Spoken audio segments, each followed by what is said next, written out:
Brave Irene by William Stagg. Mrs. Bobbin, the dressmaker, was tired and had a bad headache, but she still managed to sew the last stitches in the gown she was making. "It's the most beautiful dress in the whole world," said her daughter, Irene.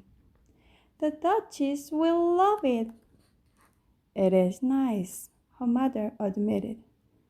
"But dumpling it's for tonight's ball, and I don't have the strength to bring it. I feel sick." "Poor Mama, I can't get it there." "No, Cupcake, I can let you. Such a huge package, and it's such a long way to the palace. Besides, it's starting to snow." "But I love snow," Irene insisted. She coaxed her mother into bed, covered her with 2 quilts, and added a blanket for her feet. Then she fixed her some tea with lemon and honey and put more wood in the stove. With great care, Irene took the splendid gown down from the dummy and packed it in a big box with plenty of tissue paper. "Dress warmly, Pudding," her mother called in a weak voice. "And don't forget to button up. It's cold out there and windy." Irene put on her fleece-lined boots, her red hat and muffler, her heavy coat, and her mittens. She kissed her mother's hot forehead 6 times, then once again made sure she was tucked in snugly and slipped out with the big box, shutting the door firmly behind her. It really was cold outside, very cold. The wind whirled the falling snowflakes about this way, that way, and into Irene's squinting face. She set out on the uphill path to Farmer Bennet's sheep pasture. By the time she got there, the snow was up to her ankles and the wind was worse. It hurried her along and made her stumble. Irene resented this. The box was problem enough. Easy does it," she cautioned the wind, leaning back hard against it. By the middle of the pasture, the flakes were falling thicker. Now the wind drove Irene along so loosely she had to hop, skip, and go helter-skeltering over the knobby ground. Cold snow shifted into her boots and chilled her feet. She pushed out her lip and hurried on. This was an important errand. When she reached the apple load, the wind decided to put on a show. It ripped branches from trees and flung them about, swept up and scattered the fallen snow, got in front of Irene to keep her from moving ahead. Irene turned around and pressed on backwards. "Go home," the wind squalled. "Irene, go home." "I will do no such thing, no such thing, you wicked wind." "Go home," the wind yodeled. "Go home," it shrieked, or else. For a short second, Irene wondered if she shouldn't heed the wind's warning, but no, the gown had to get to the Duchess. The wind wrestled her for the package, walloped it, twisted it, shook it, snatched at it, but Irene wouldn't yield. "It's my mother's work," she screamed. Then, oh, wow, the box was wrenched from her mittened grasp and sent bumping along in the snow. Irene ran after it. She pounced and took hold, but the ill-tempered wind ripped the box open. The ball gown flounced out and went waltzed through the powdery air with tissue paper attendants. Irene clung to the empty box and watched the beautiful gown disappear. How could anything so terribly wrong be allowed to happen? Tears froze on her lashes. Her dear mother's hard work, all those days of measuring, cutting, pinning, stitching, for this. And the poor Dutchie, Irene decided she would have to trudge on with just the box and explain everything in person. She went shuffling through the snow. Would her mother understand? She wondered that it was the wind's fault, not hers. Would the Dutchie be angry? The wind was howling like a wild animal. Suddenly, Irene stepped in a hole and fell over with a twisted ankle. She blamed it on the wind. "Keep quiet," she scolded. "You've done enough damage already. You've spoiled everything. Everything!" The wind swallowed up her words. She sat in the snow in the great pain, afraid she wouldn't be able to go on. But she managed to get to her feet and start moving. It hurt. Home, where she longed to be, where she and her mother could be warm together, was far behind. It's got to be closer to the palace, she thought. But where any place was in all this snow, she couldn't be sure. She plowed on, dragging furrows with her sore foot. The short winter day was almost done.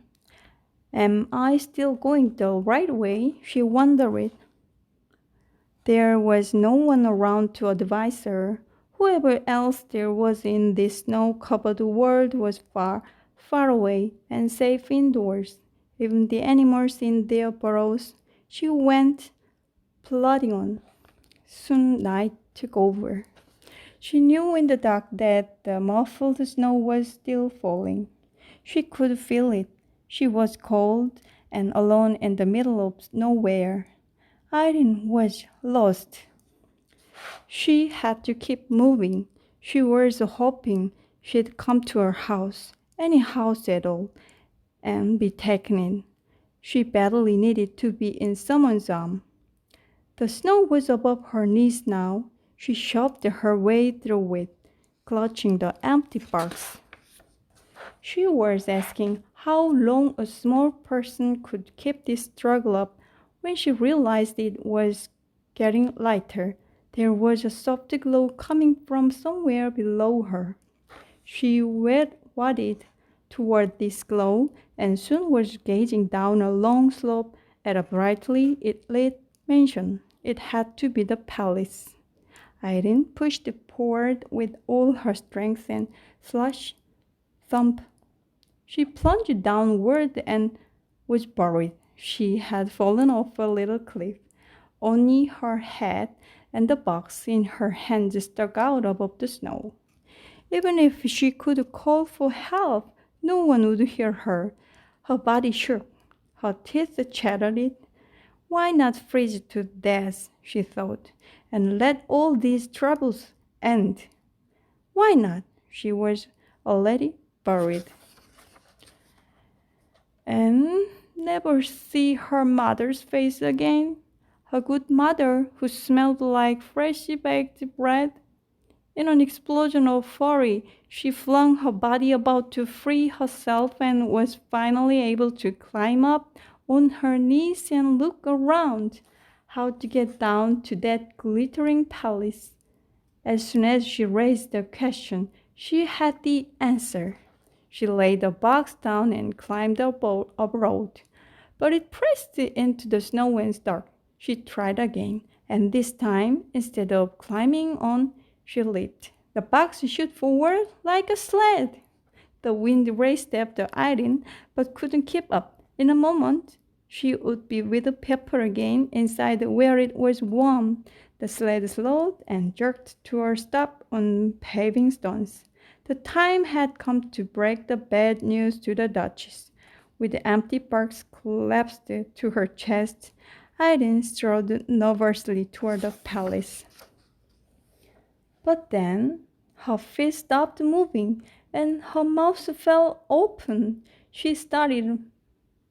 Maybe this was impossible, yet there it was, a little way off and over to the right, hugging the trunk of a tree.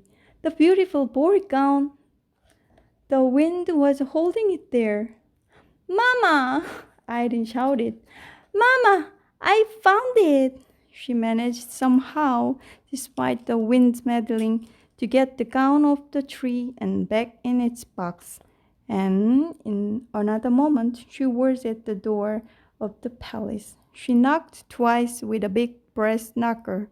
The door opened and she burst in. She was welcomed by cheering servants and a delicious duchess. They couldn't believe she had come over the mountain in such a storm all by herself. She had to tell the whole story, every detail.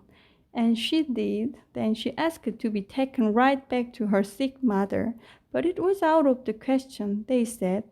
The road that ran around the mountain would be cleared till morning. Don't fret, child, said the Duchess. Your mother is surely sleeping now. We'll get you there first thing tomorrow. Irene was given a good dinner as she sat by the fire, the moisture steaming off her cloth. The Duchess, meanwhile, got into her freshly ironed gown before the guests began arriving in their sleighs.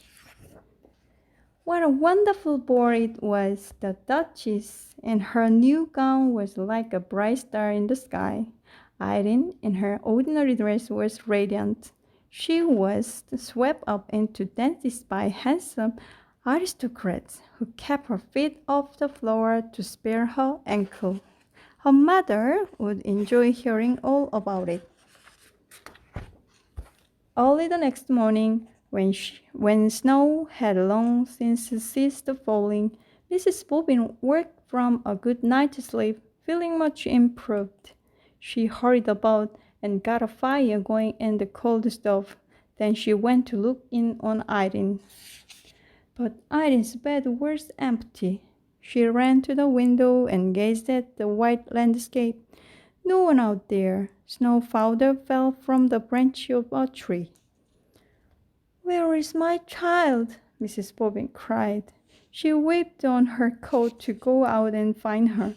When she pulled the door open, a wall of drift faced her, but peering over it, she could see a horse-drawn sleigh hastening up the path. And seated on the sleigh, between two large-fat men, was Irene herself, asleep but smiling. Would you like to hear the last? Well, there was a bearded doctor in the back of the sleigh, and the Duchess had sent Irene's mother a ginger cake with white icing, some oranges and a pineapple, and spicy candy of many flavors, along with a note saying how much she cherished her gown and what a brave and loving person Irene was. Which, of course, Mrs. Bobbin knew better than the Duchess. The end.